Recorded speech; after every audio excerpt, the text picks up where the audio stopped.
évitent la douleur, échangent le pouvoir contre l'approbation, et puis ils se demandent pourquoi le monde les écrase sans pitié. Regardez autour de vous, des millions d'hommes traînent leurs existences comme des fantômes, invisibles, oubliés, consumés par leurs propres limites. Ils acceptent la médiocrité comme une fatalité, se consolent avec des distractions bon marché, et meurent sans avoir jamais découvert leur véritable potentiel. Mais vous, si vous êtes ici, vous savez déjà que quelque chose doit changer radicalement. La version la plus forte de vous-même ne viendra pas de la douceur, elle ne viendra pas de l'attente passive. Cela ne viendra pas de l'espoir naïf que le monde vous traitera équitablement. Cette transformation exige une approche différente, une méthode que la plupart refusent d'accepter car elle demande un sacrifice que peu sont prêts à consentir. La version la plus forte de vous-même se construit dans la cruauté. Non pas une cruauté gratuite et aveugle, mais une cruauté froide et chirurgicale, dirigée d'abord contre vos propres faiblesses, puis contre tout ce qui se dresse sur votre chemin vers la grandeur. Cette cruauté nécessaire est l'instrument qui sépare les hommes ordinaires des hommes exceptionnels. Machiavel a enseigné aux dirigeants que la miséricorde sans pouvoir est un suicide lent mais certain. Il a enseigné que pour s'élever au-dessus de la masse, il faut trancher sans hésitation dans le vif de ses propres limitations. Règle 1. Tuez la faiblesse en vous. Si vous souhaitez devenir intouchable, vous devez apprendre à assassiner impitoyablement la version la plus faible de vous-même. C'est ici que commence votre voyage vers la transformation totale. Cette première règle est non négociable, car tant que la faiblesse respire en vous, elle sabote chaque effort, chaque progrès, chaque victoire potentielle. Arrêtez de vivre comme une proie dans un monde de prédateurs. Le monde ne respecte que la force brute et la détermination inébranlable. Le monde ne s'incline que devant ceux qui refusent de plier. Cette vérité peut vous paraître brutale, mais c'est une loi universelle que vous ignorez à vos risques et périls. La faiblesse se manifeste de 1000 façons subtiles dans votre quotidien. Elle apparaît quand vous remettez à demain ce que vous savez devoir faire aujourd'hui. Elle se glisse quand vous cherchez des excuses plutôt que des solutions. Elle vous chuchote des justifications quand vous savez que l'action est nécessaire. Elle vous fait préférer le confort temporaire au pouvoir permanent. Chaque fois que vous cédez à la facilité, vous nourrissez le parasite de la faiblesse qui grandit en vous. Chaque compromis avec la médiocrité renforce les chaînes qui vous maintiennent prisonnier de votre propre potentiel. Cette version faible de vous-même n'est pas votre ami, c'est votre ennemi mortel déguisé en protecteur. La force commence par une décision impitoyable et définitive. Plus jamais vous ne céderez à la faiblesse sous quelque forme que ce soit. Cette décision ne peut pas être prise à moitié, elle ne peut pas être négociée. Elle doit être absolue, gravée dans votre ADN mental comme une loi inviolable. Observez les hommes qui vous entourent. Combien passent leur existence entière à négocier avec leurs propres limitations? Combien trouvent constamment des raisons d'éviter l'inconfort nécessaire à leur croissance? Combien meurent sans avoir jamais confronté leur véritable capacité? Ne devenez pas l'un d'eux. La transformation que vous cherchez exige que vous deveniez votre propre tyran le plus efficace. Règle 2. Développez une concentration froide et imparable. La plupart des hommes gâchent leur vie à courir après des ombres sans substance. Ils dispersent leur énergie vitale dans 1000 activités futiles. Le défilement obsessionnel des réseaux sociaux, les ragots stériles, les divertissements qui anesthésient l'esprit, la poursuite désespérée de femmes qui ne les respectent pas, et la tentative pathétique d'impressionner des gens qui ne comptent absolument pas dans leur destinée. Puis ils s'étonnent de rester faibles, oubliés, invisibles dans un monde qui ne remarque que ceux qui maîtrisent leur attention. La concentration est l'arme secrète des hommes puissants, mais pas n'importe quelle concentration. La concentration tiède et molle ne mène qu'à des résultats tièdes et mous. Vous devez développer une concentration froide, celle qui est impitoyable, inébranlable et absolument impassible face aux distractions. Machiavel savait que le pouvoir véritable n'appartient pas à ceux qui font 1000 choses médiocrement, mais à ceux qui font l'essentiel avec une précision chirurgicale et une détermination de fer. La concentration froide signifie que vous éliminez les distractions avec la précision d'une lame tranchante. Vous ne discutez pas avec elles, vous ne négociez pas avec elles, vous ne leur donnez aucune chance de plaider leur cause. Vous les identifiez, vous les isolez et vous les détruisez sans remords ni hésitation. Cette approche peut sembler extrême, mais comprenez ceci. Chaque instant consacré à la faiblesse ou à la distraction est une parcelle de votre empire potentiel qui brûle avant même d'être construite. Chaque heure gaspillée dans des activités sans valeur est un morceau de votre destinée que vous abandonnez volontairement à la médiocrité. Vous devez traiter votre attention comme le trésor le plus précieux de votre existence. Plus précieuse que votre argent, plus précieuse que votre temps, plus précieuse que votre confort. Cette attention doit être protégée, gardée, défendue comme une forteresse imprenable. L'homme à la concentration froide devient une force de la nature terrifiante. Il ne peut être distrait par les tentations superficielles. Il ne peut être manipulé par les chantages émotionnels. Il ne peut être détourné de sa mission par les critiques ou les louanges. On ne peut l'arrêter, car il devient une forteresse mobile avec une seule voie d'entrée, son objectif. Tout le reste est hermétiquement scellé. Imaginez la différence entre un homme qui papillonne d'une activité à l'autre, dispersant son énergie comme des grains de sable dans le vent, et celui qui concentre toute sa puissance sur un point focal avec l'intensité d'un laser. Le premier s'épuise sans résultat, le second grave son nom dans la réalité même. Règle 3. Maîtrisez vos émotions ou soyez dominés à jamais. Les hommes faibles sont les esclaves de leurs émotions. Ils explosent de colère à la moindre provocation. Ils se noient dans la tristesse face au revers inévitable. Ils tremblent de peur devant l'incertitude. Ils mendient désespérément l'approbation comme des chiens affamés. Et le monde les observe, prend note de ces faiblesses et les utilise impitoyablement contre eux. Comprenez cette vérité fondamentale. Si les autres peuvent déclencher vos émotions à volonté, ils vous possèdent complètement. S'ils peuvent vous mettre en colère en appuyant sur les bons boutons, ils peuvent contrôler vos actions. S'ils peuvent vous terroriser avec leurs menaces, ils peuvent enchaîner vos décisions. S'ils parviennent à vous faire désespérément désirer leur approbation, ils peuvent asservir votre âme tout entière. Cette dynamique de pouvoir est aussi vieille que l'humanité elle-même. Machiavel avertissait que les dirigeants doivent montrer qu'ils maîtrisent parfaitement leurs émotions, même lorsque le chaos les entoure de toutes parts. Pourquoi cette maîtrise est-elle si cruciale? Parce que l'homme qui ne peut se commander lui-même ne peut jamais espérer commander à personne d'autre. Maîtriser ses émotions ne signifie pas devenir un robot dénué de sensibilité. Cela ne signifie pas étouffer vos sentiments ou vivre dans l'engourdissement émotionnel. Au contraire, cela signifie tout ressentir avec une intensité maximale. Mais c'est vous qui choisissez consciemment quand, comment et dans quelle mesure utiliser ces émotions comme des outils. Vous n'êtes pas l'esclave impuissant de la colère, vous la capturez et la transformez en discipline de fer. La peur ne vous détruit pas dans ses griffes paralysantes, vous l'analysez, l'affinez et la transformez en préparation minutieuse. Vous ne serez pas brisé par la douleur émotionnelle, vous l'endurcissez et la forgez en sagesse indestructible. Cette transformation exige une vigilance constante et une pratique quotidienne. Chaque provocation devient un test de votre maîtrise. Chaque défi émotionnel devient une opportunité de renforcer votre contrôle intérieur. Chaque tempête sentimentale devient un terrain d'entraînement pour votre discipline. Imaginez deux hommes face à la même insulte cinglante. L'un hurle, s'emporte, perd complètement le contrôle, révèle ses faiblesses et offre à son adversaire exactement les munitions qu'il recherchait. L'autre reste calme, silencieux, parfaitement indéchiffrable, transformant le silence en une arme psychologique redoutable. Lequel de ces deux hommes vous terrifie le plus? Toujours celui qui garde son calme, car on ne peut ni le mesurer ni le prédire. On ne peut pas anticiper ses réactions, on ne peut pas manipuler ses réponses, on ne peut pas le faire bouger contre sa volonté. Cette imprévisibilité maîtrisée est la véritable source du pouvoir. Règle 4. Forger une discipline impitoyable. Tout homme rêve de pouvoir et aspire à la force, mais la plupart sont trop faibles pour s'imposer la discipline nécessaire à cette transformation. Ils vivent comme des esclaves du confort immédiat, prisonniers de leurs propres habitudes destructrices.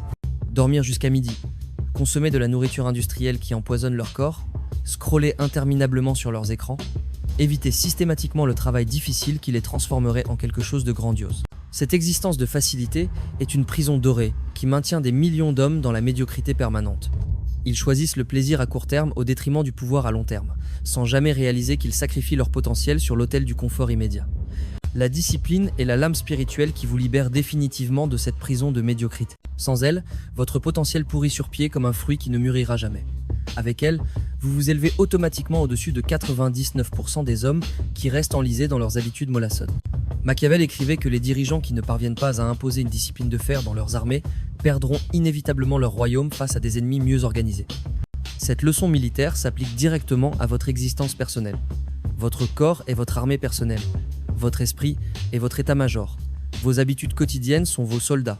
Si vous ne commandez pas ces forces avec une autorité absolue, vous serez vaincu par vos propres faiblesses intérieures bien avant qu'un ennemi extérieur n'ait besoin d'intervenir. Vous serez défait par la paresse, saboté par la distraction, anéanti par votre propre manque de structure. La vraie discipline ne dépend jamais de la motivation fugace. La motivation est un jouet d'enfant qui apparaît et disparaît selon les circonstances. La discipline, elle, est une arme forgée dans l'acier de la volonté pure. On agit non pas par envie passagère, mais parce qu'il le faut absolument. Cette discipline impitoyable vous pousse à vous entraîner quand votre corps supplie pour le repos. Elle vous force à vous concentrer quand votre esprit cherche la distraction. Elle vous oblige à agir même lorsque vos émotions résistent de toute leur force. Il ne s'agit pas de vous punir gratuitement, il s'agit de vous forger en une arme humaine. Chaque fois que vous obéissez à votre discipline contre vos instincts de facilité, vous devenez exponentiellement plus fort. Chaque fois que vous la trahissez pour un confort temporaire, vous affaiblissez les fondations mêmes de votre propre forteresse intérieure. Règle 5. Maîtrisez l'art du détachement stratégique. L'attachement émotionnel est une faiblesse mortelle dans le jeu du pouvoir. C'est la corde invisible qui entraîne les hommes vers l'esclavage psychologique. Cette dépendance les lie à des personnes qui les trahissent, les enchaîne à des habitudes qui les détruisent, les asservit à des émotions qui les rendent tragiquement prévisibles. La version la plus forte de vous-même ne peut se permettre d'être enchaînée par quoi que ce soit ou qui que ce soit. Vous devez marcher dans ce monde avec une liberté totale. Et cela exige la maîtrise de l'art du détachement stratégique. Machiavel enseignait que les dirigeants intelligents ne doivent jamais dépendre entièrement des autres, car cette dépendance devient automatiquement une arme qui peut se retourner contre eux au moment le moins opportun.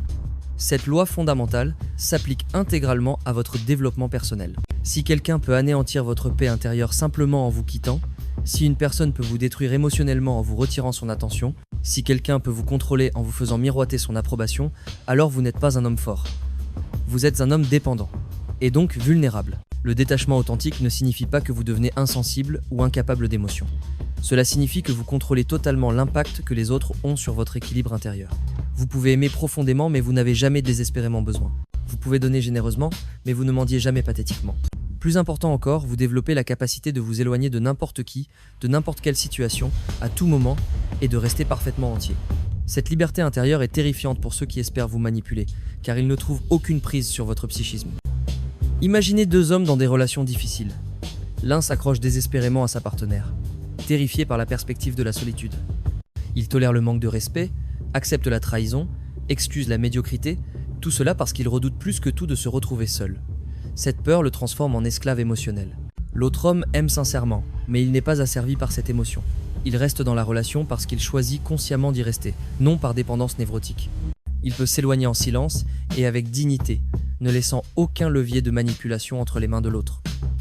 Lequel de ces deux hommes inspire le plus de respect? Le détachement génère aussi une clarté mentale extraordinaire. Quand vous êtes attaché émotionnellement, vous vous mentez constamment à vous-même. Vous justifiez les comportements toxiques des autres. Vous excusez leurs faiblesses. Vous vous aveuglez volontairement aux signaux d'alarme les plus évidents. Mais dans l'état de détachement, vous voyez la réalité telle qu'elle est, sans les filtres déformants de vos besoins émotionnels. Vous voyez les gens pour ce qu'ils sont vraiment, et non pour ce que vous espérez qu'ils deviennent. Et avec cette vérité brute, vient un pouvoir stratégique immense. Règle 6. Maîtrisez l'art de la patience et du timing parfait. L'homme faible se précipite aveuglément sur chaque opportunité qui passe. Il se jette désespérément sur la moindre occasion, s'accrochant pathétiquement par peur qu'elle ne disparaisse. Et dans sa hâte maladroite et sa panique, il se détruit lui-même, sabote ses chances et révèle sa faiblesse à tous ceux qui observent. L'homme véritablement fort fait exactement l'opposé. Il attend avec une patience de prédateur. Il sait que le temps est une arme redoutable entre les mains de celui qui sait s'en servir. Il comprend que la patience disciplinée est plus tranchante et plus mortelle que n'importe quelle lame forgée dans l'acier. Cette maîtrise du timing ne vient pas naturellement dans notre époque de gratification instantanée. Nous vivons dans un monde qui nous conditionne à vouloir tout de suite, sans délai ni préparation.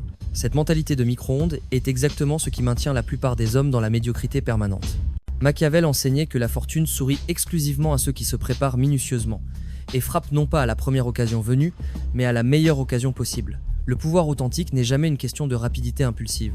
Le pouvoir est toujours une question de précision chirurgicale. Observez la façon dont chasse le prédateur naturel. Il ne poursuit pas frénétiquement chaque ombre qui bouge dans l'herbe.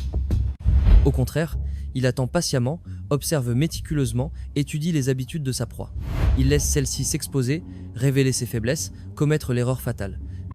Et puis, quand le moment est absolument parfait, il frappe une seule fois. Final, décisif, irréversible.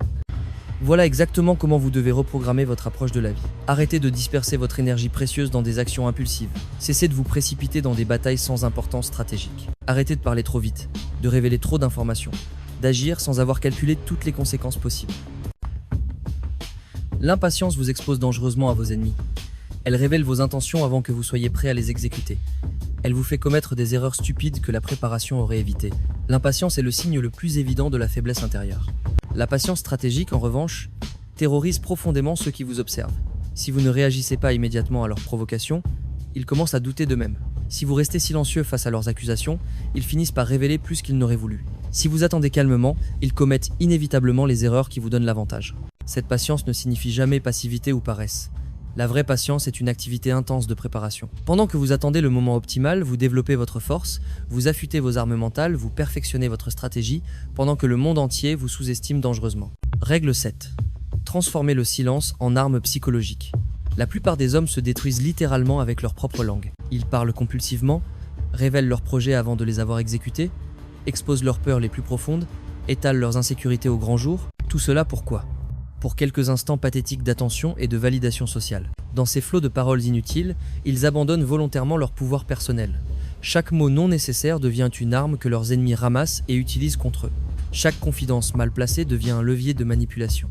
Chaque révélation émotionnelle devient une faille exploitable. Le silence, en revanche, est une forteresse psychologique imprenable. Le silence est une arme plus tranchante et plus terrifiante que l'acier le plus finement forgé. Le silence crée naturellement le mystère, et le mystère engendre automatiquement une forme de peur respectueuse chez ceux qui vous entourent. Cette dynamique psychologique est aussi vieille que l'humanité. Machiavel enseignait que les dirigeants intelligents ne doivent jamais révéler l'intégralité de leurs intentions à leur sujet. Pourquoi ? Parce qu'une fois que votre ennemi connaît parfaitement votre plan, il peut facilement le contrer. Mais s'il ne peut que deviner vos intentions, il est contraint de réagir dans l'incertitude.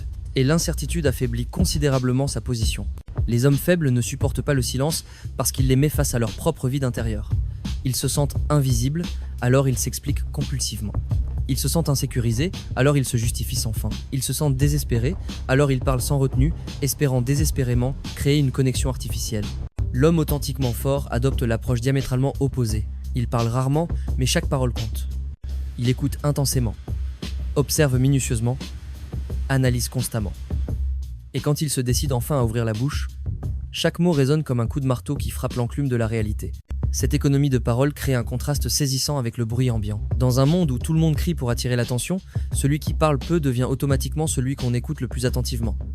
Sa rareté crée sa valeur, son mystère génère son pouvoir. Le silence contrôle également la perception que les autres ont de vous. Quand vous vous taisez stratégiquement, les gens projettent sur vous leurs propres peurs, leurs insécurités, leurs fantasmes. Ils imaginent vos pensées, vos projets, votre force potentielle. Et leur imagination sera toujours plus sombre, plus intimidante, plus impressionnante que tout ce que vous pourriez dire explicitement. Imaginez deux hommes en situation de conflit. L'un crie, s'emporte, emplit l'espace de fracas verbal, révèle ses émotions, expose ses faiblesses. L'autre reste parfaitement silencieux, le regard calme mais impénétrable, la présence stable mais menaçante. Lequel des deux vous semble le plus dangereux ? Toujours celui qui se tait, car le silence génère une pression psychologique insoutenable. Règle 8. Cultivez la peur et le respect comme monnaie de pouvoir. L'argent peut être utile, le statut social peut ouvrir des portes, la force physique peut intimider, mais aucune de ces ressources n'est la monnaie d'échange ultime du pouvoir véritable. Les monnaies authentiques et durables du pouvoir sont la peur et le respect, ces deux forces primordiales qui gouvernent tous les rapports humains depuis l'aube de la civilisation. Machiavel a écrit cette vérité immortelle. Il vaut mieux être craint qu'aimé si l'on ne peut être les deux simultanément. Cette affirmation peut choquer notre sensibilité moderne, mais elle repose sur une observation psychologique implacable. L'amour s'estompe avec le temps. L'amour est conditionnel aux circonstances. L'amour peut se transformer en haine du jour au lendemain. Mais la peur est primordiale. Ancrée dans les instincts de survie les plus profonds. La peur perdure bien au-delà des émotions superficielles. La peur commande l'obéissance et le respect même après que l'affection ait complètement disparu. La peur crée une dissuasion permanente qui protège votre position. Il est crucial de comprendre que peur et respect sont deux dynamiques différentes mais intimement liées. Le respect sans peur reste fragile et peut s'effriter à la première difficulté. La peur sans respect génère uniquement de la résistance et du ressentiment. Mais en cultivant stratégiquement ces deux forces ensemble, vous devenez véritablement intouchable. L'homme faible cherche désespérément l'approbation de tous. Il veut être apprécié, aimé, accepté par tout le monde. Pour obtenir cette validation, il plie sa personnalité, il supplie pathétiquement, il adoucit ses positions jusqu'à la transparence, et au final, il ne suscite ni crainte, ni respect authentique. Il devient oubliable, jetable, utilisable. La peur que vous devez inspirer n'est pas une cruauté gratuite ou sadique. C'est une forme de domination psychologique basée sur la certitude que vous ne devez jamais être contrarié impunément. C'est cette aura qui communique silencieusement au monde. Si tu me trahis, tu le regretteras. Si tu me manques de respect, il y aura des conséquences. Pensez à l'exemple du lion dans la savane. Il ne rugit pas constamment pour affirmer sa dominance. Il ne poursuit pas frénétiquement toutes les menaces potentielles. Il existe simplement, et sa seule présence suffit à terroriser tout ce qui l'entoure. Cette tranquille certitude de sa propre puissance est exactement ce que vous devez développer. Le respect compense et équilibre la peur. Si les gens ne font que vous craindre sans vous respecter, ils comploteront contre vous à la première occasion favorable. Le respect signifie qu'ils reconnaissent votre discipline, votre intelligence, votre contrôle de soi, votre capacité à faire preuve de justice quand c'est mérité. Cette combinaison de peur et de respect crée une dynamique psychologique fascinante. Les gens craignent peu, être votre colère, mais ils admirent simultanément votre force. Ils ne vous apprécient peu, être pas émotionnellement, mais ils ne peuvent pas nier votre valeur intrinsèque.